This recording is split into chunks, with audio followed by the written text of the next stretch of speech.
सावन के बारे में जानकारी हिंदी में। सावन हिंदू पंचांग के अनुसार वर्ष का पांचवां महीना होता है, जो आमतौर पर जुलाई अगस्त के बीच आता है।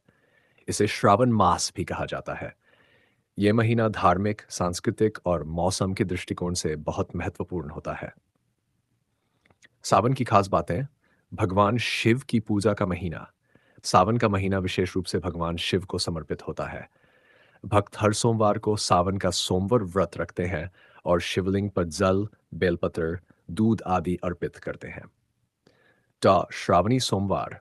इस मास में आने वाले हर सोमवार को विशेष पूजा की जाती है, जिसे श्रावण सोमवार कहा जाता है। ऐसा माना जाता है कि इस दिन व्रत रखने और शिवजी की पूजा करने से इच्छाएं पूरी होती हैं। 3. कांवड़ यात्रा। उत्तर भारत में लाखों शिव भक्त गंगा जल लाने के लिए कांवड़ यात्रा पर निकलते हैं और उस जल से अपने स्थानीय शिव मंदिर में अभिषेक करते हैं। मौसम। सावन का महीना वर्षा ऋतु का समय होता है। इस समय हरियाली, बारिश और ठंडी हवा का आनंद लिया जाता है। ग्रामीण क्षेत्रों में खेती का कार्य भी जोरों पर होता है। लोकगीत और उत्सव। इस महीने में महिलाओं द्वारा झूले झूलने, लोकगीत गाने और मेहंदी लगाने की परंपरा है। सावन के गीत बहुत प्रसिद्ध होते हैं, जैसे सावन का महीना पवन करे शोर। धार्मिक महत्व। सावन में शिवजी के साथ साथ पार्वती जी की भी पूजा होती है। ये महीना विवाह की इच्छुक कन्याओं के लिए भी महत्वपूर्ण होता है। वे व्रत रखती हैं ताकि उन्हें अच्छा वर मिले।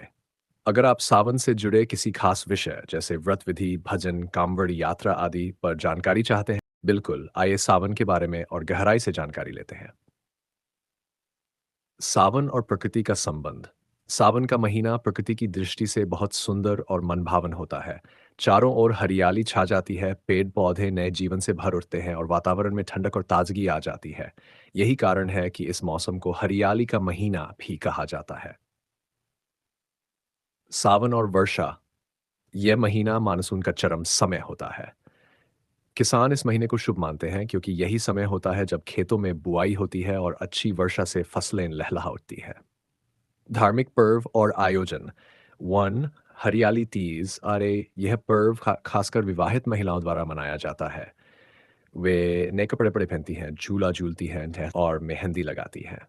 ये व्रत पति की लंबी उम्र और सुखद वैवाहिक जीवन के लिए रखा जाता है। नाग पंचमी। सावन मास की शुक्ल पक्ष की पंचमी तिथि को नाग देवता की पूजा होती है। लोग सांपों को दूध अर्पित करते हैं और उनकी पूजा करते हैं।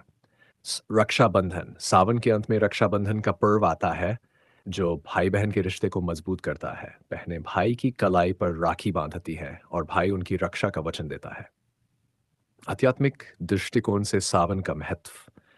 ऐसा माना जाता है कि इस सावन में आत्मा और परमात्मा के बीच की दूरी कम होती है। इसलिए यह महीना तप, ध्यान, व्रत और भक्ति के लिए आदर्श होता है। पुराण और अन्य ग्रंथों में सावन की महिमा का विस्तृत वर्णन मिलता है। सावन और संगीत लोक संस्कृति। इस मौसम में खास लोकगीत गाए जाते हैं, जैसे सावन आयो रे, काहे को ब्याही बिदेस। महिलाएं झूले डालकर गीत गाती हैं और सामूहिक रूप से नृत्य करती हैं। अगर आप चाहें तो मैं सावन में बोले जाने वाले भक्ति मंत्र, सोमवार व्रत कथा या हरियाली तीज की विधि भी बता सकता हूँ। आप किस विषय में और विस्तार चाहते हैं?